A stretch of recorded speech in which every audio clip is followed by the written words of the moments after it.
welcome to Council Conversations. I am April Hepperle with the Prescott Valley Town Council, and I am joined today by Mary Beals-Luedtke of NACOG Aging. Welcome, Mary. Thank you for having me, April. Oh, thank you for being here. Absolutely. I'm so excited. We're all warmed up. We've been sitting here chatting for 5 minutes. We're ready to go. Yeah, we are.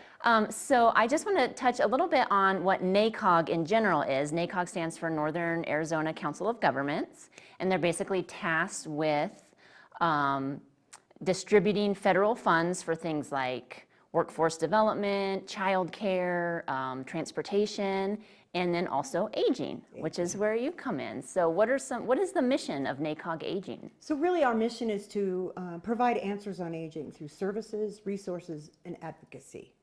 So that's our mission in a nutshell. Mm-hmm. But really digging into it, it's really to help people stay in their homes as long as possible and as long as it's safe, and to provide the services surrounding that. Mm-hmm. So do you, there's so much, I'm not even sure where to start. So who do you serve? Is there like a program for finding the people that you are So we reaching? serve anybody over 60 for most programs. Each program is a little different.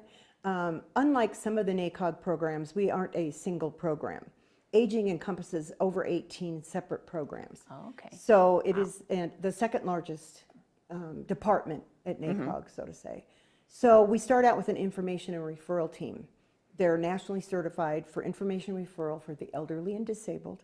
And you call that number, and it's toll-free, 877-521-3500, and they will help you. You may not know what you're looking for. It could be you want to help your mom. You want to help your grandma. Mm-hmm. You have a neighbor that might need some assistance. It doesn't matter. Anybody can call that number and ask about long-term supports and services. Okay, very cool. And it could be, I mean, with 18 programs, it could be you don't really need per se anything, but there might be some things that can kind of help add to quality of life. Absolutely, but most of the people that call do need help. Okay. They are between, here, let's do this. Here we have me, I'm a healthy working senior, okay? And then you have folks that are institutionalized in nursing homes, they need full care or a lot of care. Mm-hmm. Then you have the folks in the middle, okay? You've got your first ones that are, still active and healthy, but then you've got those that are eking towards maybe health problems, chronic diseases. Everyone over 65, usually almost the large majority, have 2 chronic diseases or conditions. Mm-hmm. I do. Mm-hmm. Okay, so how do we live with those? How do we keep that population healthy and at home as long as possible? And then we work a lot with folks who are homebound, who cannot get out, and they're very frail. They're our most vulnerable population who were really hit hard during the pandemic. So we do home delivered meals, and we contract with 18 different senior centers to do that. Wow, well, that's great.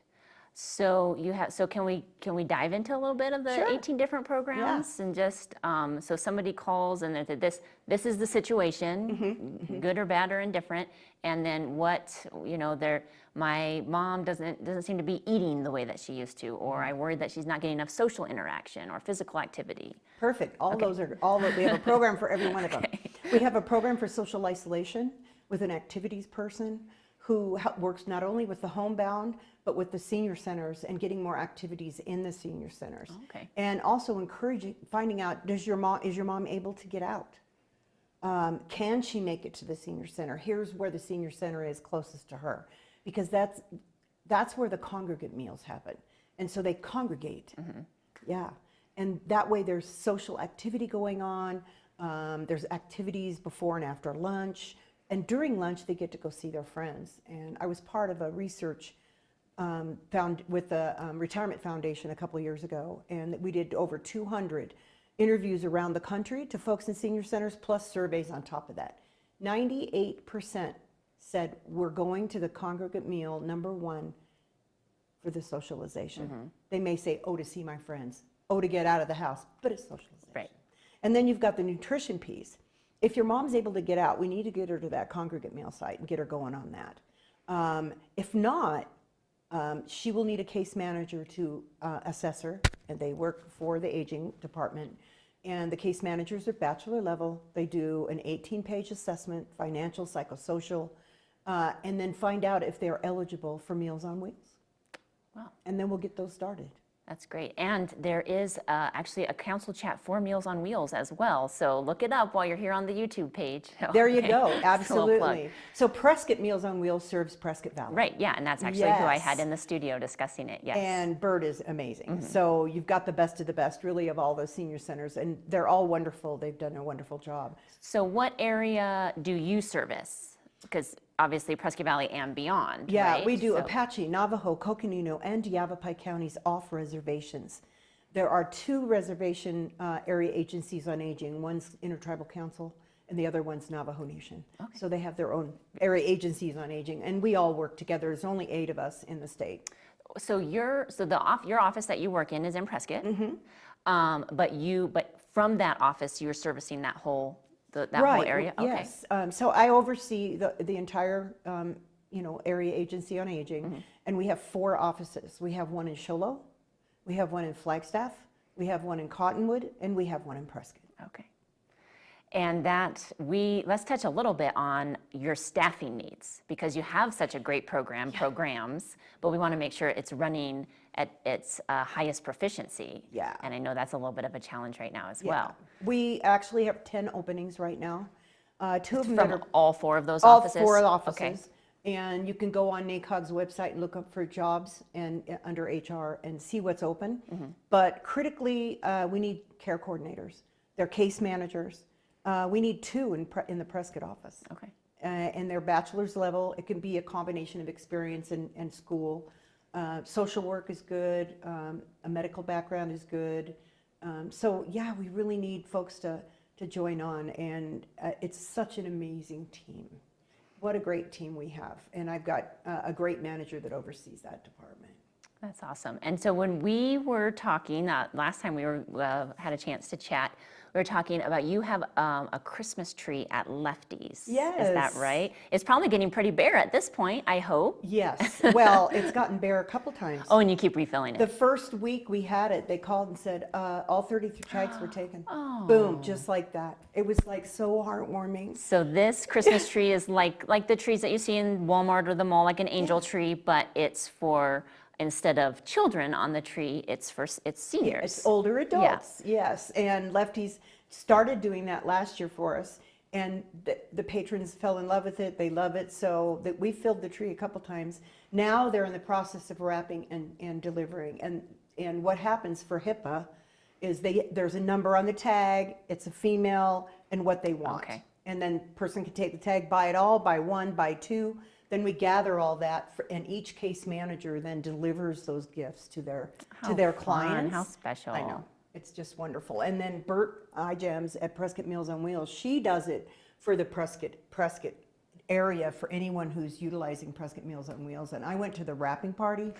I have never seen so many quilts and presents in my life, and it was so heartwarming to get to go do that with her. Yeah, that is so nice. So these folks don't get a present otherwise. Well, yeah, I was just thinking that, like, I mean, they're probably, they probably maybe filled out that information thinking, oh, maybe I'll get something, and I'm sure they're just blown away. Well, one lady said, she goes, somebody bought this for me? Does somebody care enough about me to buy this for me? She was blown away. Yeah, Yeah. that is really good. And there's this, this area seems to be really good about that, really generous. And I was just actually shopping this morning for toys with the Kiwanis Club of Prescott Valley. So yeah, it's, but no, it's really cool to remember everybody at this time of year. And everybody, even if they don't need something per se, they need another knickknack or whatever, it's like you mentioned, it's just the thought that somebody's thinking about them. Somebody took the time You'd be to interested get in them a some gift. of the tags, though. One of the tags, it was all canned food. Oh, I know. So I know. So we added stuff to it because Yeah. people also donate lap robes and stuff, and then we stuff extra things in there because it's like, they just asked for food. I know. That is, Speaking of food, there's a lot of food insecurity among our older adults, and not only food insecurity, but malnutrition. And you can't tell if someone's malnutrition when they walk in the door. You don't know. If someone could be heavy in weight and be malnourished because they don't have any money to buy nutrition nutritional food, and so that's a big concern. Or maybe not they're not capable of preparing it, because the food that's best for you is whole food. Yeah, exactly. You gotta cook it. Yeah, it doesn't cook it. stay fresh very long. You have to prepare it. You have to cook it. And so, yeah, I mean, food banks and whatnot are amazing, but it's still just, okay, now here's either this canned processed stuff or this stuff that you still have to kind of try to put together and make a meal. And so, which is, again, why Meals on Wheels is so great, because they are providing that complete meal. And they actually, for Prescott Meals on Wheels, they actually have a chef. Yeah. And he's amazing. I've eaten there. It's just amazing. Yeah, so it's a wonderful thing. And then, and I'm sure the congregate meals at senior centers are designed around, focused on health Oh, benefits as absolutely. well. In fact, they're required, we're mostly federal funding and state funding, that they're required to have a third of the required dietary requirements, and it's a national benchmark. I can talk, really, I can. And so they have to, and those are monitored. So the good thing about us funding a senior center is that we make sure and work with them to make sure nutritious meals are going out. They have to do, like 6 weeks at a time in menus. Those are checked by a dietitian. Oh, okay. So that we know that they're, and they can substitute, but you've got to have, so many vegetables in the week and et cetera. So we also really encourage community farms and community gardens, because you can use, if the garden is done correctly, you can use that fresh food in the center. You can use what you pick and put it in the center. Years ago, they wouldn't let us do that, but we figured out a process that the state accepted. Oh, wow, that's great. Because we need to eat fresh food. Whole foods is the best. Yeah, exactly. I grew up on the farm. I know. Yeah, Iowa, right? Yeah. That is so good. Yeah, so again, one of the things we do when someone comes new into a congregate site, they do a nutrition assessment. And one of the things I'm working nationally to add to that, we did get some new language in the Older Americans Act, which is our major funding from the federal government, and put more emphasis on the social, but more emphasis on the malnutrition and the food insecurity as well. How do you measure that? And I want to add some questions on that nutrition thing to say, are you lonely? How many times a week? Do you have someone to turn to? And then those assessments have to be done every year. And then you can see the progress, not only in nutrition, but in the social piece. So it's really important that that nutritional value is in those meals. And so we offer classes and et cetera with our providers. We have some very small senior centers that need a little bit more help. Right. Bert's got it. She could teach me.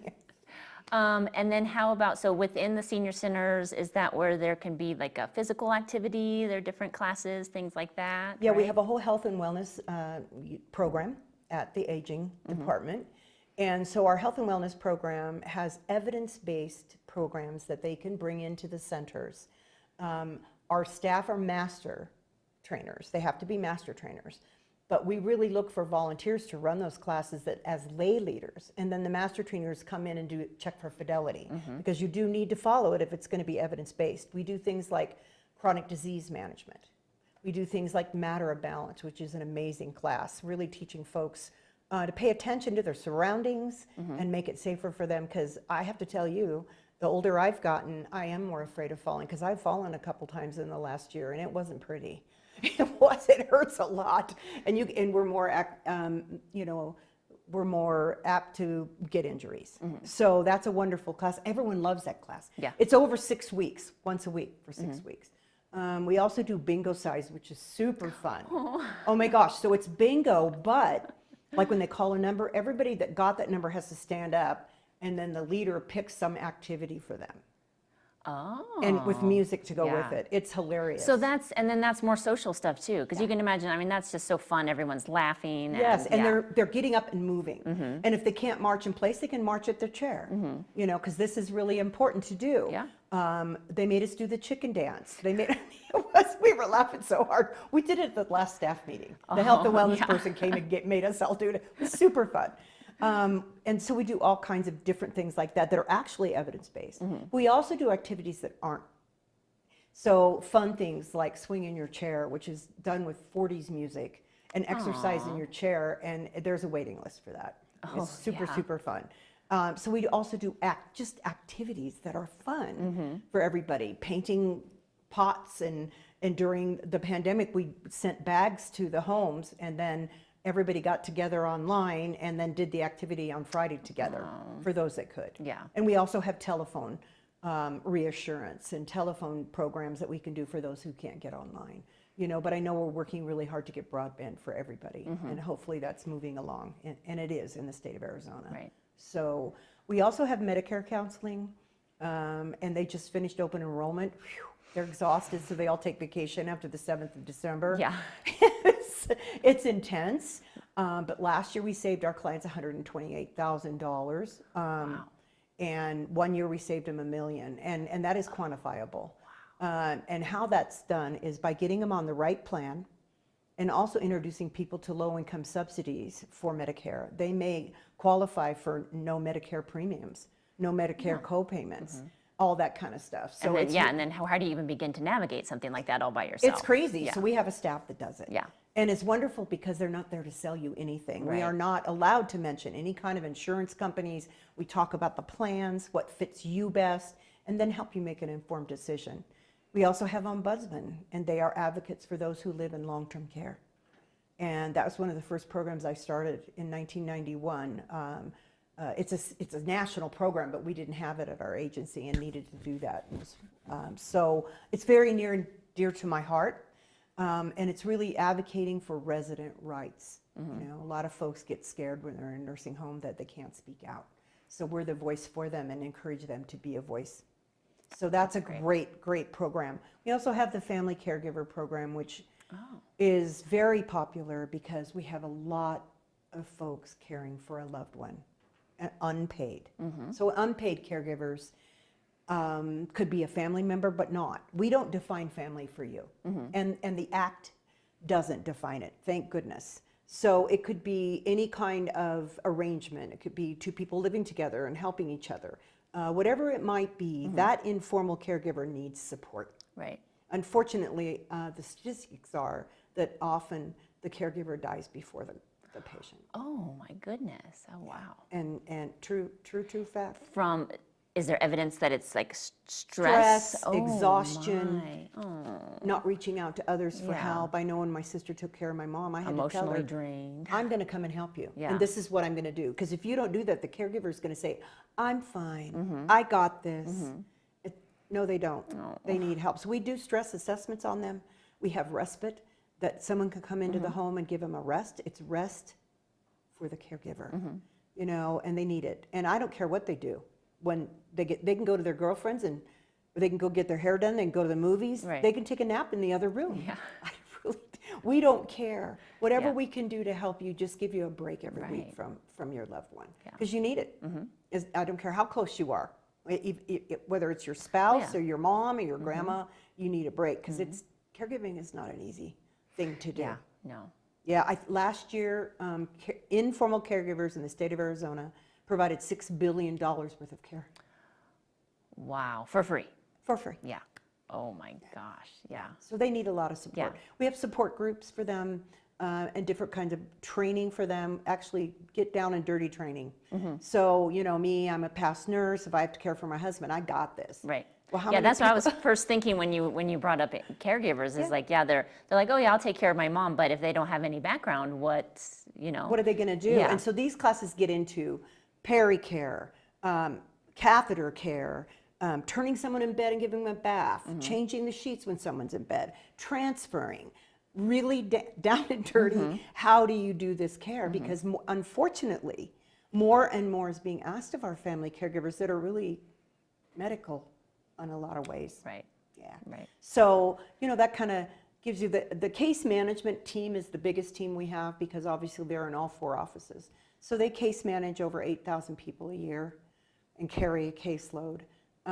So that's a lot of folks to be one-on-one with us. And if that need is there, then, you're going to find that out through the information referral line that I talked about Right. earlier. Yeah. So what can we have that number again? Yeah, it's Okay. 877-521-3500. And that is for anybody who thinks they could benefit from any of the programs. Right.